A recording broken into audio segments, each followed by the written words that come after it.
Hi guys, welcome back to our channel TechUp.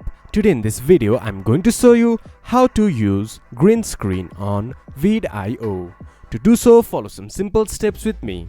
First of all, open your Veed application or go to Veed.io website from your browser. Then this type of interface will appear in your screen once you have logged into your account. From there, select your green screen project.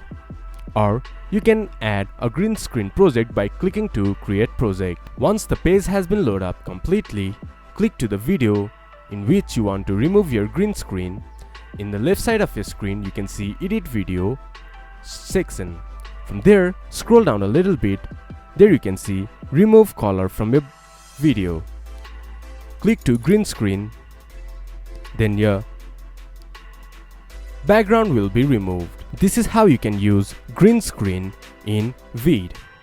This much for today's video. If you guys find our video helpful, please leave a like and comment. And do not forget to subscribe our channel and hit the bell icon. I'll see you guys again in our next video. Thank you for watching.